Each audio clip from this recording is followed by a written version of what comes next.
So let's start, please. Yeah.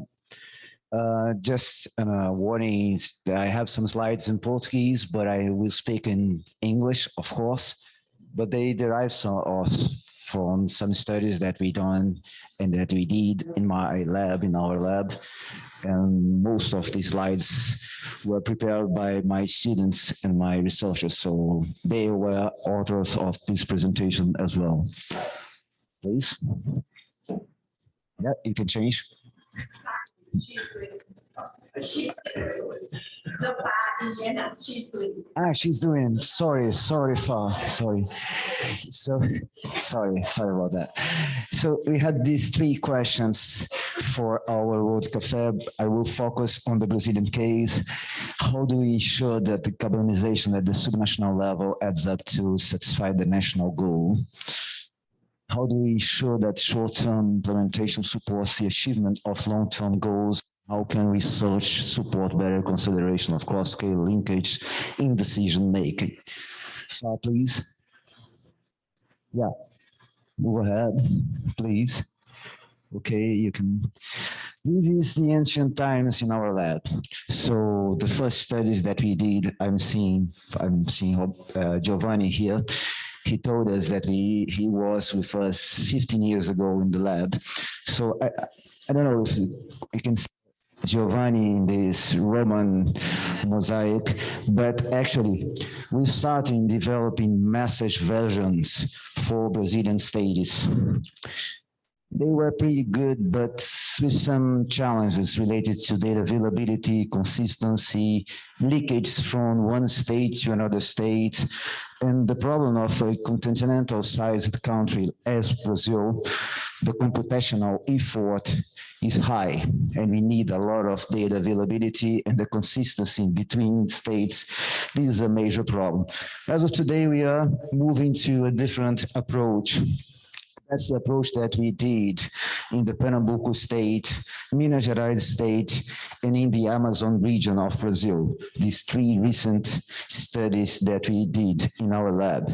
So now we are using a kind of chain approach, starting from the global IAM, the global model COPPE, then we move to the Brazilian IAM, the BLUES model. The global model provides information about Brazilian budget, trade between major regions. Then we have the constraints for the Brazilian national model. Brazilian national model has some regions of Brazil, and then we are using input-output tables and sectoral models in order to downscale the Brazilian regions for Brazilian states, and in some cases for Brazilian major cities. This is what we are doing now in these recent studies. Please, Fran. Yeah.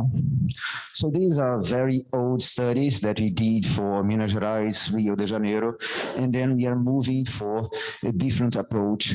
As I told you, for Pernambuco state, there are people from Pernambuco here that were with us in our study. For the Amazon region and also for Minas Gerais state, they are very different, really, in terms of weather, in terms of demography, in terms of economic activity, and they share some features about some problems, but they are really very different. Like three countries, but connected in a country, the Brazilian budget, the Brazilian ambition. So please, yeah, you can move. So this is myself, Giovanni. I am the baby here. I was very young. And please, you can move. And things we said today. Today is different. Yeah, 45 RPM is not today, isn't it, Roberto? So this is the model chain. So, for example, in the case of Northeast Pernambuco, we have the global CG model T providing the economic consistency for coffee model, the coffee model, 18 regions. Roberto told us about this model yesterday. then this avoid leakage between regions and provide the Brazilian budget according to different allocation criteria. In this case, we use the least cost optimization criteria. Then we have the Brazilian budget. Northeast is part of Brazil. This is the resolution that we have in blues. Then we have to find Pernambuco. And finding Pernambuco in the Brazilian Northeast demands input-output tables and sectoral models. That's what we did in the case of Pernambuco. You can move, please. Yeah, you can move. This is the same procedure for Minas Gerais state in the southeast, just to show you the same procedure. And the same thing for the north region, for the Amazon states, in the case of the Amazon, Pará, and the other states of the north region. Please, you can move. Yeah, you can move again. This is the set of model Roberto showed you this type of chain yesterday, please. Yeah. So just show you, here we have the global GDP projections, then we have the Brazilian GDP projections, then we have four types of scenarios. This is the study that we did for the North region. We have the projection of the global GDP coming from the CG model, then the projection of the global energy and land use metrics using our COPPE model. Then we run the blues model detailing four types of scenarios for Brazil. You can move, yeah. And then we have to detail the regions of blues inside the blues model. You can move again. Just results. We have the results for CO2, the results for GG, the results for energy, and then the detailment for the North region. I can talk about this result later, but this was a presentation that Mariana and Ana Carolina presented yesterday in the poster. So you can move, yeah. How do we ensure that short-term implementation supports the achievement of long-term goals? Please, Fa. I think this is a major problem, and we have to deal with that. The case of ammonia, for example, we have to see that there is a world. This world is based in long life assets, most of them related to petroleum industry. So we have to deal with that. This is a problem that involves the modeling platforms, optimization versus simulation, or the way they are used, but also a problem related to how to abate sectors and even the transient phase between what we have now and what is desired, the process. We have different process to get in the same state, a thermodynamic problem. We want to go from A to B, but we have different pathways to go there, given the, I'm talking about a chemical engineer, given the mountain that we have to surpass to achieve this point B. This also has to do with, sorry, please go back. This also has to do with unburned fossil resources and carbon lock-in and even equity issues. We talked about that yesterday. For major, and this is a very important case also for Latin American countries, for major low and middle income oil producing countries like Brazil, what matters is the discounted cash flow instead of the unburned resources. In our community, we always talk about stranded resources, stranded reserves, unburned oil, unburned coal, but actually, this is not an identity with the revenue from oil. For low and middle income countries like Brazil, they prefer to anticipate rents. This is a base economic case. So what matters is not the integral, the sum of the oil production, but to produce earlier. That's the case, to produce more earlier. Please, you can change. How to deal with how to abate sectors. Let's detail a little bit this. please. This is a study that is led by Eduardo. I don't know if Eduardo is here. Yeah, very close. And this is a paper that is being led by Eduardo to the Navigate project. I just want to show you this. The ships that will be built in 2025, they will remain in 2050. So we have to deal with the kind of ships that we have now in 2050. We want to have ammonia, to have hydrogen, I don't know, to have electricity, to have other options, but we have to deal with that. And for example, you can change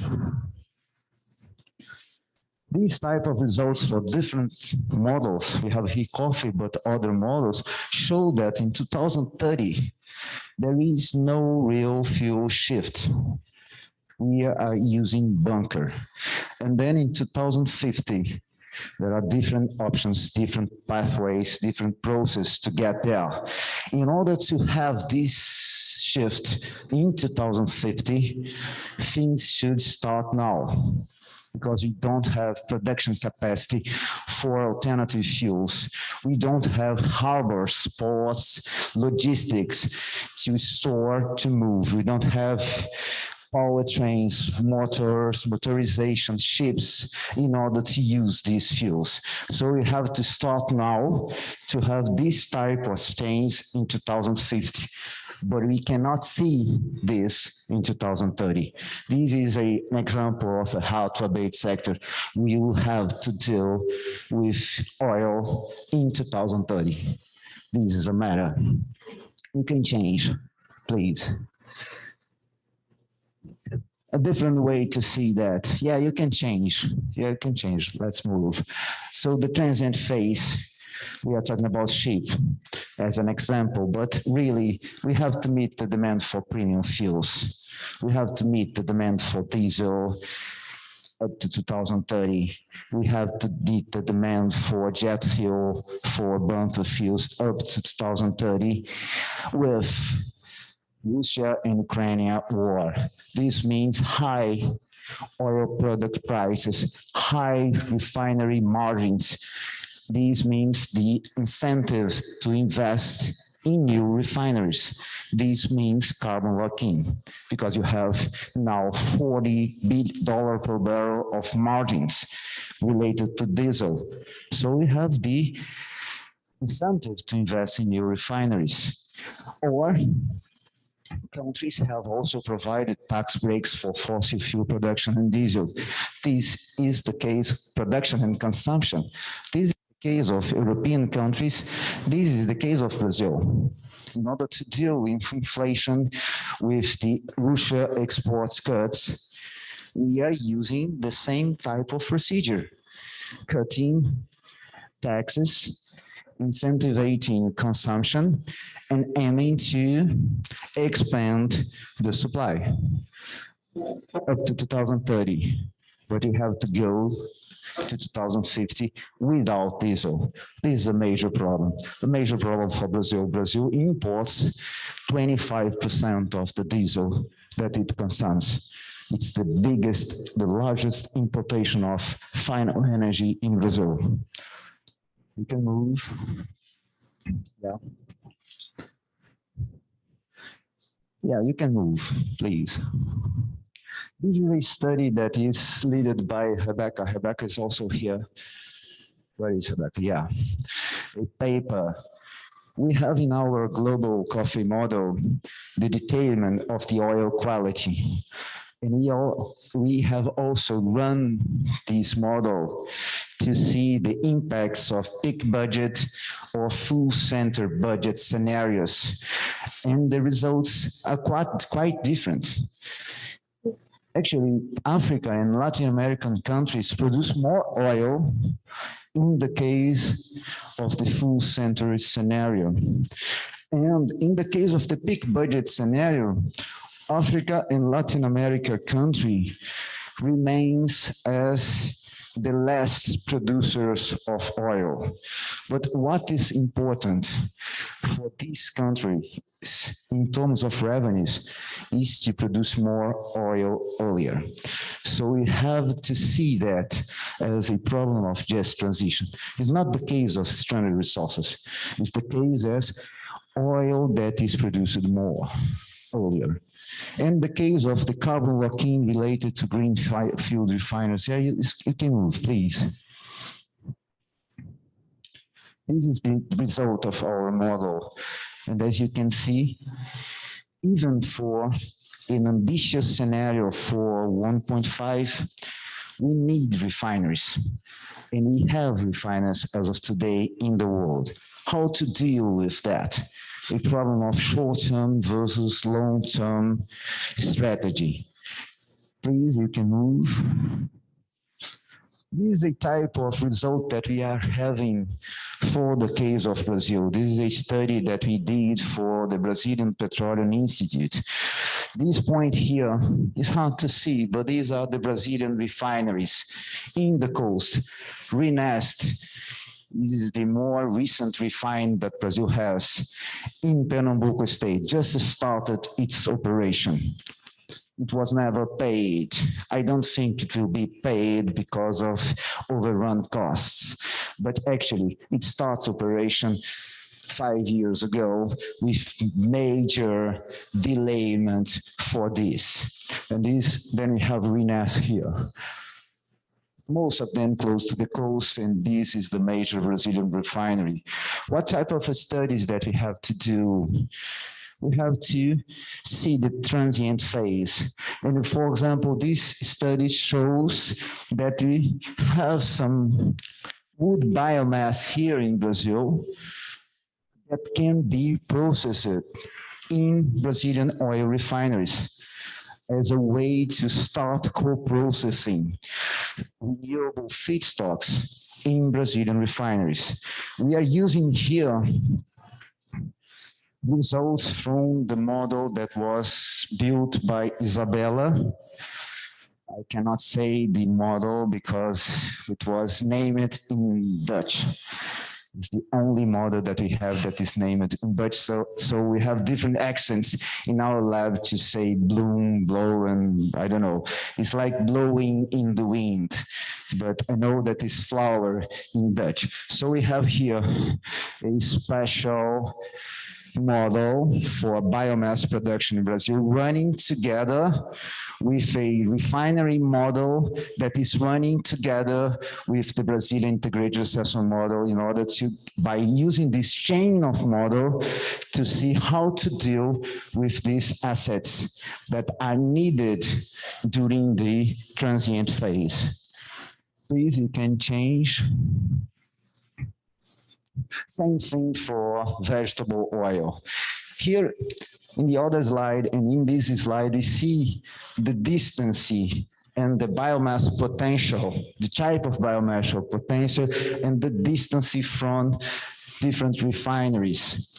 And as I told you, we have here the Brazilian integrated assessment model, so the major Brazilian model with soft links with this least cost refinery model that is prepared to use also renewable feedstocks, hydrogen from electrolysis and biomass feeds, and also the model from Isabella, blowing in the wind. And this set of 3 models helps us to see how to deal with this short to long-term transition phase in terms of the oil production and refining and consumption in Brazil. You can move. Last thing to say here, how can research support better consideration of cross-scale linkage and decision-making? Yes, please move. Just a short note about yesterday. Someone, I don't know, I cannot remember.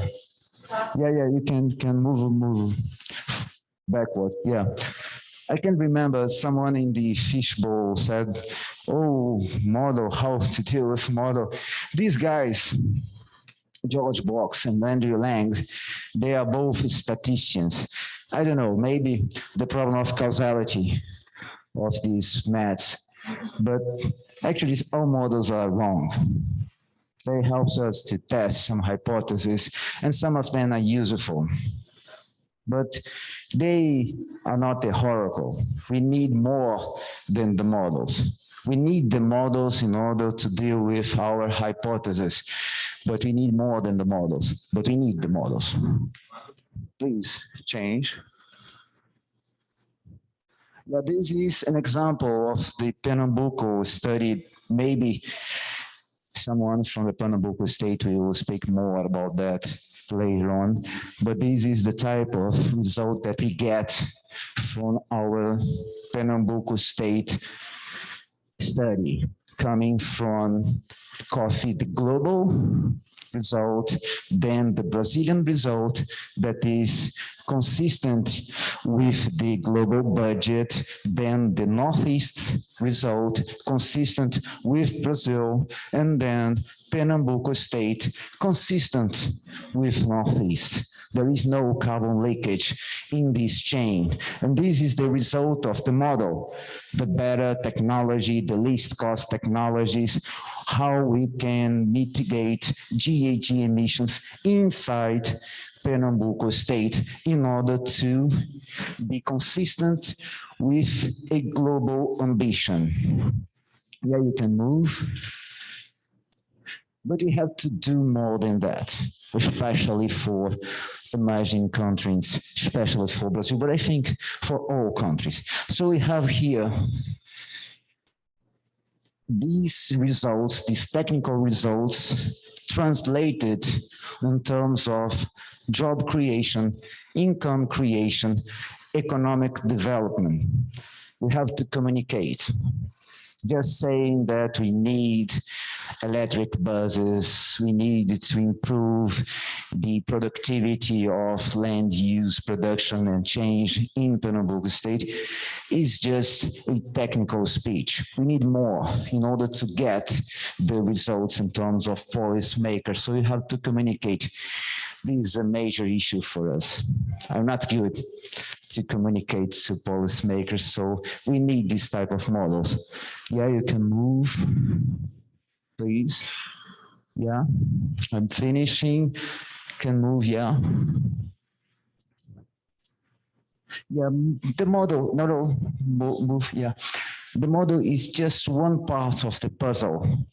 In this case, we used the model with some multi-criteria analysis, using and having the stakeholders, the policymakers, in order to prioritize the measures. So you have this cost abatement curve.